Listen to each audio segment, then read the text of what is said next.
Heisman Memorial Trophy. Bryce Young.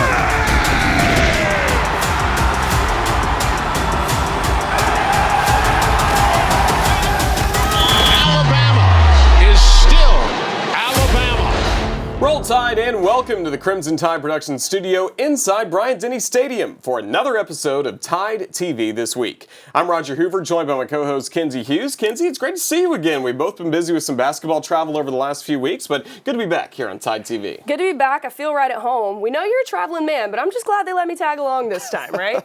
We're kicking it off with the Alabama men's basketball team as they wrapped up the regular season this past Saturday on the road. The second-ranked Crimson Tide finished with a top 25 matchup against 24th-ranked Texas A&M on CBS. Texas A&M controlled the game early, leading by as many as 15 in the first half. The Tide cut the lead to just 2 in the second half on this three-pointer from Noah Clowney with just over 11 minutes to go. He drains it. Javon Quinterly tied the game at 45 on this jumper with just under 9 minutes to play. The score was tied several times until JQ stepped up again, and he gave Alabama their first lead of the game on this tray to make it 54-51 with just under 5 to play. But the Aggies would answer right back with a three-point shot of their own to tie it back up at 54. From there, the Tide never led again. Alabama had several opportunities, but missed shots and turnovers down the stretch fueled Texas A&M to the win, 67-61. Headed to Nashville for the SEC tournament. Last time it was in Nashville, we won it. We had a few goals this season. First was to win the regular season. We accomplished that. It was goal one. The next one's to win the tournament. So our guys are focused on that. We've always bounced back after a loss pretty well this year. Expect nothing different this time.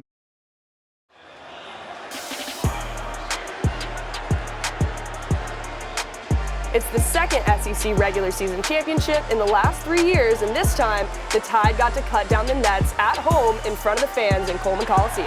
The win also gave the Crimson Tide a perfect 15-0 record at home this season. It's the first time they've been perfect at home since 2011. Alabama finished the regular season 26-5 overall and 16-2 in SEC play. Alabama has the #1 seed in the SEC tournament and received a double bye. Their first matchup is on Friday against the winner of Florida and Mississippi State. And the SEC awards were announced this week, and the Crimson Tide had a program record 6 players to earn 9 awards. And we start with the best player in the country, Brandon Miller. Miller won both the SEC Freshman of the Year Award and the SEC Player of the Year Award. Miller is just the 6th Alabama player to ever win the SEC Player of the Year Award, and he becomes the first to win both the Freshman and Player of the Year Awards since Kentucky's Anthony Davis back in 2012. Miller was also a first-team All-SEC and freshman All-SEC selection. Well, in the game of basketball, Anthony Davis is not bad company to keep. And what about JQ? Javon Quinterly becomes the first Bama player in history to win the SEC Sixth Man of the Year award. Also, Charles Bediako is named to the All-SEC defensive team. Bediako leads the Tide with 50 blocks and ranks 5th in the SEC.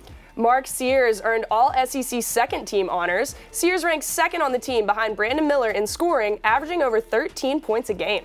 And along with Brandon Miller, Jaden Bradley and Noah Clowney were named to the SEC All-Freshman team. It is almost NCAA tournament time, and Alabama is currently projected as a #1 seed in ESPN's latest bracketology. Tide will officially find out where they are seated on Sunday evening at 5 Central. And the Alabama women's basketball team is also awaiting their postseason destination as well. Christy Curry's squad wrapped up the regular season with a 20-9 record overall and a 9-7 record in the SEC.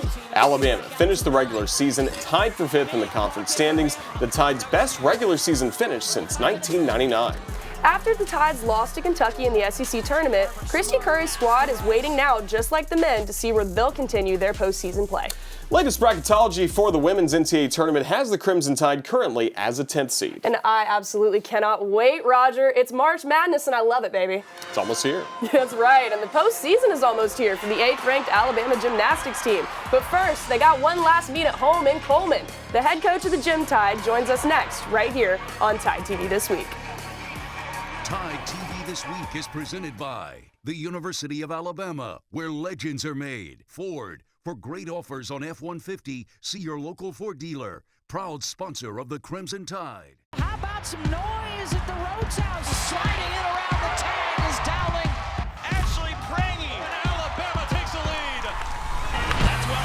center. Montana foul's got her. Jenna Johnson. Perfectly executed. She's looking for more. That's gone. Alabama answers right back to grab the lead.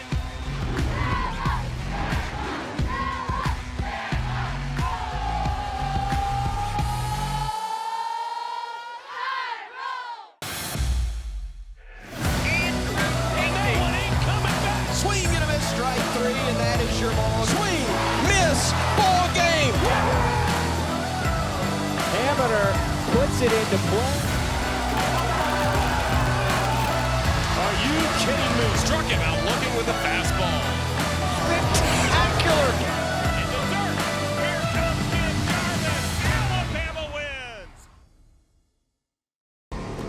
Welcome back to Tide TV This Week. The Alabama Gymnastics team held their final road meet of the regular season this past Friday night. That they did, and the 8th-ranked Tide traveled to Columbia to take on the 14th-ranked Missouri Tigers. Alabama opened with a 4.9375 on the uneven bars, led by Makari Doggett, who won the event title with a 9.950. Shallon Olsen led the Tide on vault with a meet best 9.90 as Alabama finished with a 4.9175. Luisa Blanco won the event title on the floor with a 9.95, but the Tide had to count a fall as Bama finished with a rotation score of 48.750, allowing Missouri to take the lead with one rotation remaining, 147.600 to 147.300. Blanco won her second event title of the night, this one on beam to close out the meet. Blanco scored a 10, her third perfect score of the season to lead the Tide to 49.450 on beam. Lily Hudson won the all-around with a score of 39.450, but Mizzou held on for the win, 197.075 to 196.750. And Luisa Blanco was named the SEC Specialist of the Week.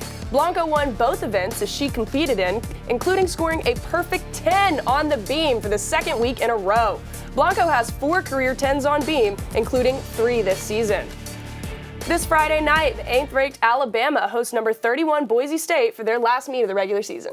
For more on the matchup between the Tide and the Broncos, our Delaney Jones joins us now, along with head coach Ashley Johnston. Have you in the studio today with us, Coach Johnston. It has been a season full of ups and downs. How have you and the team grown together over the course of the season, and what's changed? The team has really been building well. We've had some really high moments, and then we've had some opportunities to learn, and that's what it's all about, both in gymnastics and in life. You're going to win some, you're going to lose some, but it's all about how you respond, how you pick back up, how you grow as a team, and just continue to build and learn. The team has had a lot of 10s and critical moments this season. Just what does that say about the girls' ability to step up under pressure and execute in those moments? I think it says everything. You know, we're really emphasizing responding well. When adversity hits, how are you going to approach the next move? And so being able to capitalize on those moments and come out with some big scores, that's really helped us just gain a lot of confidence. And ultimately, that's what we need moving forward into postseason. We need to be able to thrive in those moments that are uncomfortable, where you feel pressure, not be afraid to step into those moments, but to step up and go big. And I think we're really ready for that. This Friday against Boise State is the final homie of the season and the girls' senior night. I know you want to see Coleman packed with fans. What have the seniors and the fans meant to you this season? I really do want to see Coleman packed. These seniors have worked so hard. They've poured their heart and soul into this team. And so I just really want to see us be able to celebrate out there, to perform, to be in the moment, and just to be a family. The seniors have helped me in my transition being a head coach. They have just brought such a warm welcoming and have really been a part of our family. And so I want to see everybody out there so we can send them off on a really high note. The opportunity to come back and coach for your alma mater is a special one, clearly. Just what has this first season been like for you? This season has been special. It really has. You know, we have 18 girls on our team, and every one of them has been absolutely pivotal in how we've moved forward as a group. And everybody has so many strengths. Everybody has leaned on each other in moments where they're tired or frustrated or whatever it might be. And I think we just continue to grow. And I think we're peaking at the right time, and I'm really excited about what these next few weeks have to offer.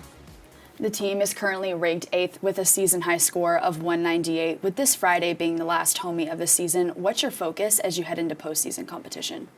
You know, this is our last opportunity to really test out our lineups before postseason. So looking to create the highest scoring potential we possibly can. So that looks like consistency, adaptability, who can step into any moment and do their average. That's what we talk about, is just be your average. And that's different from being mediocre. Being your average means it's the accumulation of all their hard work, all of their deposits, and they need to just trust their training. And so that's our goal for this Friday night. Well, thank you so much for coming in and talking with me today, Coach Johnston. It's always a pleasure. Good luck on the rest of the season. Roll Tide. We'll have more coming up next on Tide TV This Week. Tide TV This Week is presented by the University of Alabama, where legends are made. Ford, for great offers on F-150, see your local Ford dealer. Proud sponsor of the Crimson Tide. Swing and a miss, strike three, and that is your ball. Swing, miss, ball game. Hammer puts it into play.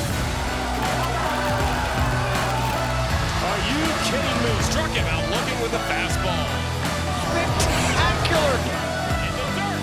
Here comes Jim Jarvis. Alabama wins. How about some noise at the Rhodes House? Sliding in around the tag is Dowling. Ashley Prangy. And Alabama takes the lead. That's well hit to center. Montana Fouts got her. Jenna Johnson. Perfectly executed. She's looking for more. That's gone. Alabama answers right back to grab the lead.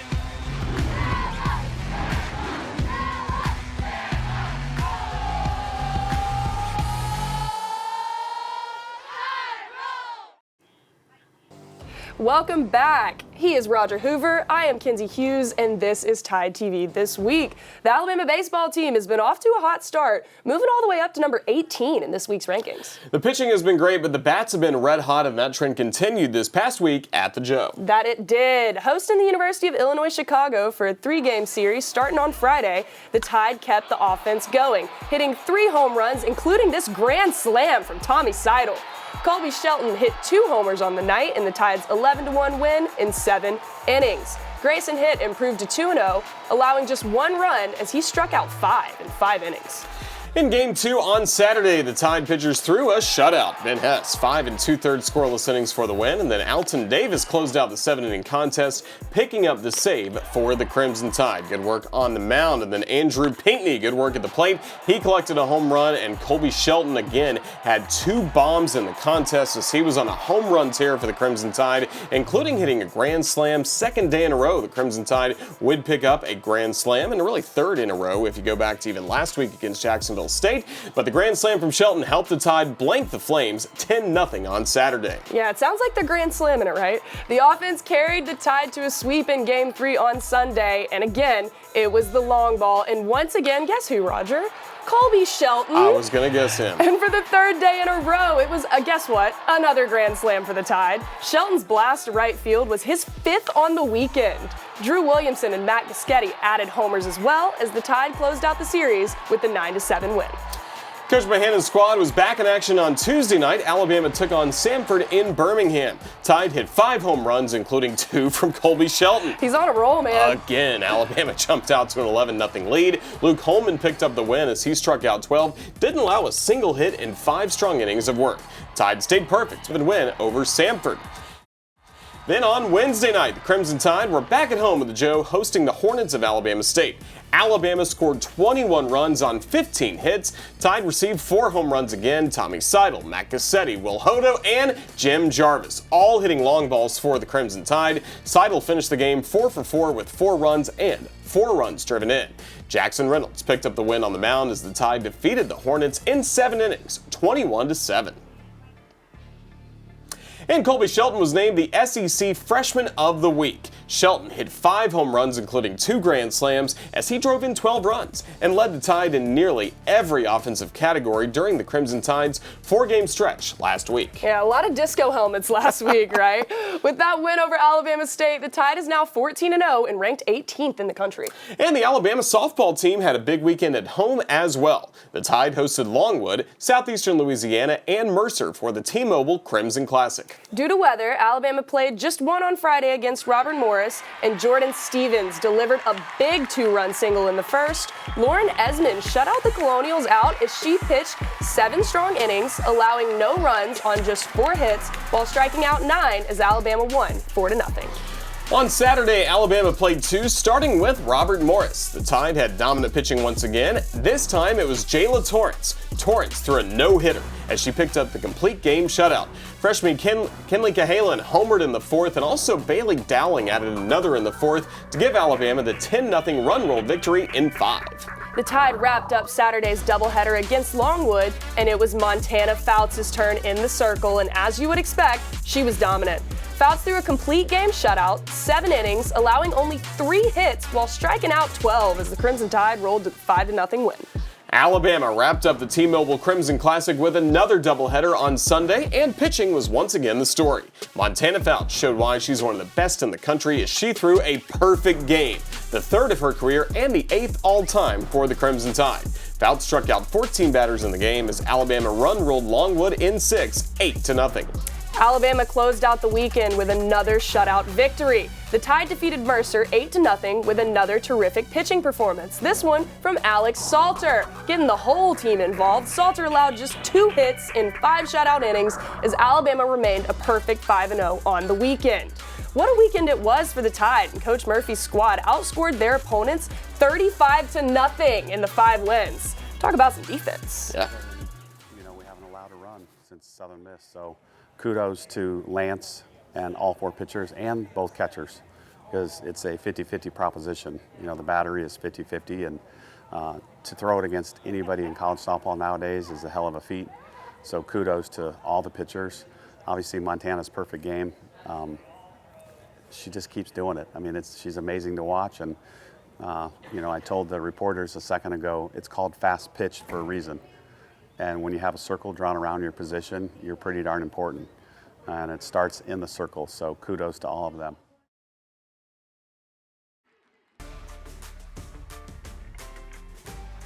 Hosted Western Michigan. Torrance allowed just 1 run in 5+ innings of work as Montana Fouts picked up the save, getting the final 4 outs of the game as the Tide won 3-1.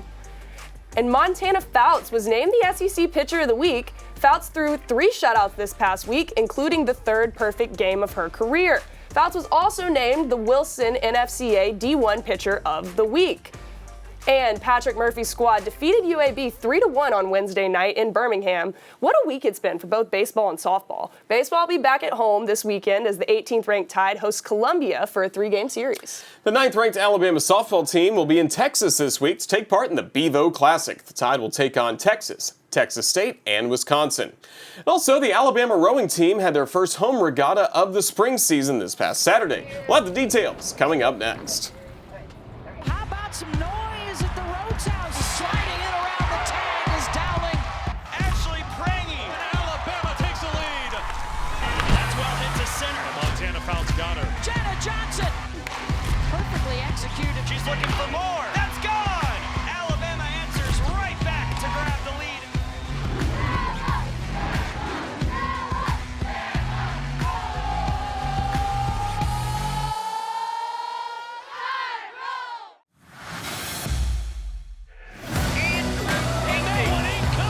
Swing and a miss, strike 3, and that is your ball. Swing, miss, ball game. Hammer puts it into play. Are you kidding me? Struck him out looking with a fastball. Spectacular. In the dirt. Here comes Kim Jarvis. Alabama wins. Welcome back to Tide TV this week. The Alabama rowing team held their first home regatta of the spring this past Saturday here at home on the Black Warrior River. It was also senior day for the Crimson Tide, and head coach Glenn Poutre and the team honored their 6 seniors and graduate students in their only home race of the senior season. Alabama swept Eastern Michigan, winning all 4 races convincingly. The Crimson Tide will have this weekend off before returning to action next weekend at the Cardinal Invitational in Oak Ridge, Tennessee.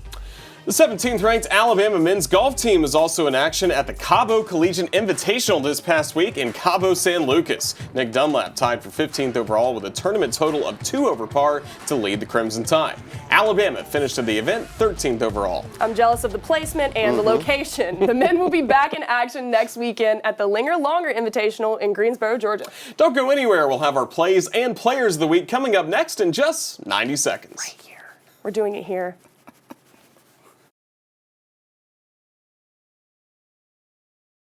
Some noise at the Rhodes House. Sliding in around the tag is Dowling. Ashley Prangy, and Alabama takes the lead. That's well hit to center. The Montana Founts got her. Jenna Johnson.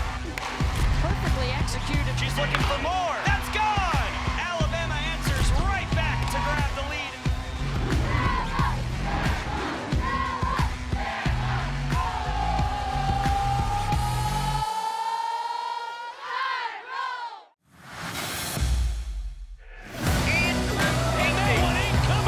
Swing and a miss, strike 3, and that is your ball. Swing, miss, ball game. Hammer puts it into play. Are you kidding me? Struck him out looking with a fastball. Spectacular. In the dirt. Here comes Kid Jarvis. Alabama wins.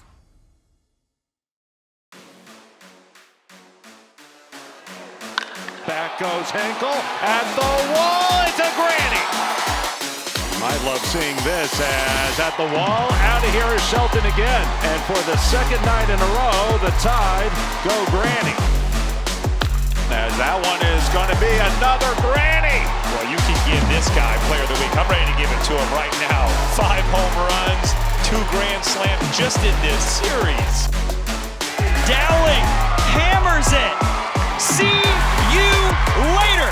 A pinch hit 3-run blast. Stevens through the left side. Jordan Stevens walks it off to secure the 8th perfect game in Alabama history. Just the dismount left here. Round off 1.5. Like cement. She stuck the landing. They're flashing 10. And welcome back to TideTV This Week. Those were our ATI Plays of the Week. Now let's take a look at our Players of the Week, brought to you by Legacy of Hope. Well, let's do it. We're kicking it off with Montana Fouts. She led a pitching staff that didn't allow a run in 5 games this weekend. Fouts led the Tide, throwing 13 scoreless innings, allowing just 3 hits, striking out, get this, 26 batters. Fouts threw the 8th perfect game in Crimson Tide history and Sunday's 8-0 win over Longwood. And in baseball, Colby Shelton has been red hot at the plate. He hit an incredible 7 home runs this past week, 5 against UIC and 2 on Tuesday night against Samford. 2 of Shelton's 5 homers on the weekend were grand slams. In those 4 games, Shelton drove in 14 runs. Bats were hot for those guys, and for the 2nd week in a row and the 3rd time this season, Luisa Blanco was perfect. Blanco scored a perfect 10 on beam as she won event titles in both the beam and the floor exercise with a 9.95.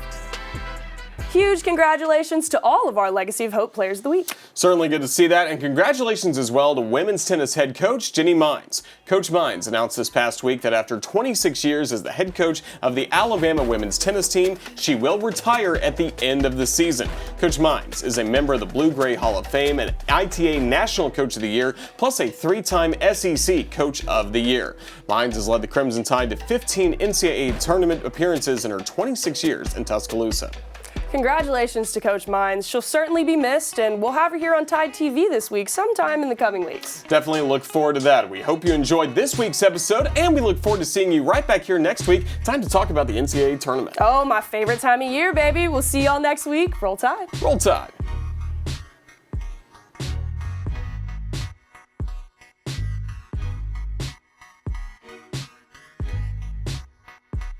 This has been a presentation from Learfield,